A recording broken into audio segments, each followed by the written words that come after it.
백브리핑 시간입니다. 뉴스 스토리텔러 박진규 기자와 함께하죠. 시작해볼까요? 네, 오늘은 주걱 선물 이렇게 키워드를 해서 뉴스를 좀 풀어보겠습니다.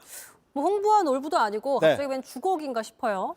이 주걱 이제 바쁠 때 하는 주걱은 맞는데 네. 조금 더 큰 이제 대형 주걱을 말하는 겁니다. 최근에 기시다 일본 총리가 이제 우크라이나를 직접 방문을 했었잖아요.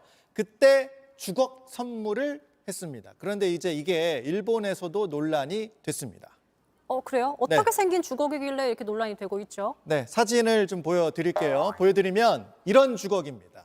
이렇게 좀 생겼다는 이렇게 거죠? 생긴 거죠. 보시면 이제 굉장히 큰 대형 주걱이잖아요. 네. 기시다 총리가 대형 주걱과 함께 주먹을 불끈 쥐고 있습니다.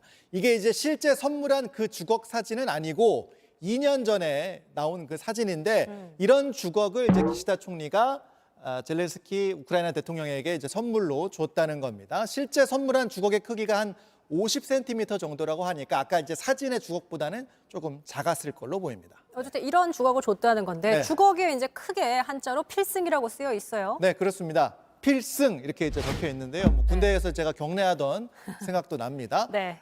기시다 총리가 본인의 서명과 함께 이제 필승을 새긴 주걱을 선물로 했다는 거죠. 근데 궁금한 게 왜 하필 주걱을 줬을까? 그것도 네. 필승이라고 적힌 걸. 그렇습니다. 일단 기시다 총리가 이 주걱을 자주 사용하는 아이템입니다. 주걱이 복을 퍼 담는다는 의미의 이제 히로시마 특산품이라고 하고요. 네. 기시다가 히로시마 출신입니다. 찾아보니까 기시다와 주걱이 함께 나온 사진들, 기사들이 꽤 있더라고요. 또 8년 전에 한일 외교장관 회담 때 당시 외무상이던 기시다가 한일 수교 50주년 로고를 새긴 주걱을 우리한테 선물하기도 했었습니다. 이쯤 되면 이제 네. 요즘 시쳇말로 주걱의 진심이다 이렇게 표현할 수 있을 것 같은데 네. 근데 필승 주걱은 이제 우크라이나를 응원한다, 승리를 기원한다 뭐 이런 의미인 거죠? 일단 직관적으로는 저도 이제 그런 생각이 들고요. 또 이런 해석도 있습니다. 보시면 이제 러일 전쟁 때 일본군이 이제 이 주걱을 히로시마에 있는 신사에 복납을 하면서 지역의 특산물이 됐다고 합니다.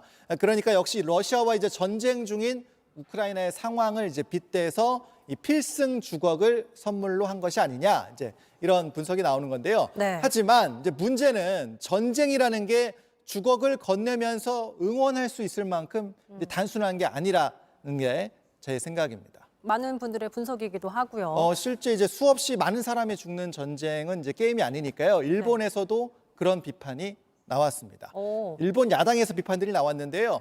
전쟁은 이제 선거나 스포츠가 아니다. 많은 희생자가 나오고 있는 전장에 가서 필승 주걱은 부적절하다. 이런 비판이 나왔고 선거와 전쟁을 구별하지 못하고 있다고밖에 생각되지 않는다. 이런 비판들이 있었습니다. 또 왜 중요한 회담 때 고향을 어필하느냐 이런 반응까지도 나왔습니다. 그랬군요. 사실 근데 듣고 보니까 상대방보다는 뭔가 일본 입장에서 기시다 총리 입장에서 의미를 담은 선물이기 때문에 좀 오해가 있을 수 있고요.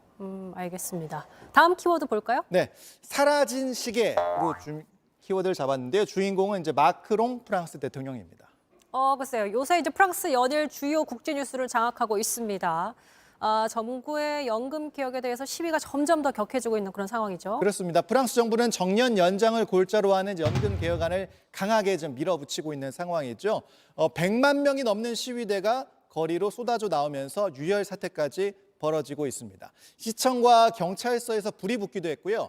이런 과정에서 마크롱 대통령은 이제 여론을 돌려야겠죠. 현재 시간으로 지난 22일 생방송 인터뷰를 하면서 연금 개혁이 필요하다고 설명을 했는데 엉뚱하게도 손목시계로 이제 불똥이 튀었습니다. 보통 이제 손목시계, 정치인의 이런 사회 인사들의 손목시계가 불똥이 튈 때는 명품일 때 이제 논란이 일곤 합니다. 같은 겁니까? 그렇습니다. 맞습니다. 인터뷰 시작하고 나서 마크롱이 이제 한동안 이제 시계를 차고 있는 모습이 계속 보였습니다. 그런데 네. 한 10분 정도 지나고 나서 어느 순간 탁자 아래에서 시계를 조용히 풀러서 이제 없어졌습니다. 결국 이게 명품 시계를 안 보이게 슬쩍 감춘 게 아니냐 이런 비판이 나왔고요. 야당을 비롯해서 연금 개혁에 반대하는 시민들은 서민 사정을 모르는 부자 대통령이라 이런 비판을 쏟아냈습니다. 문제의 시계가 이제 8만 유로 그러니까 1억짜리다 이런 주장도 온라인에서 나왔습니다. 근데 그 주장이 맞습니까? 1억짜리 맞아요? 프랑스 대통령궁이 결국 설명을 했는데요. 1억짜리는 아니었고 프랑스 브랜드의 특정 모델이다 이렇게 모델명을 공개를 했습니다. 가격이 200만 원에서 400만 원대라고 이제 BBC가 보도를 했고요. 또 시계를 순기려던 게 아니라 탁자에 자꾸 부딪혀서 풀어놓은 것이다 이렇게 해명을 했습니다. 지금 사실 여론이 좋지 않다 보니까 네. 저렇게 시계 풀고 사라진 것만으로도 뉴스가 되고 있는 그런 상황입니다. 알겠습니다. 여기까지 듣죠. 박진규 기자의 백브리핑이었습니다. 수고하셨습니다.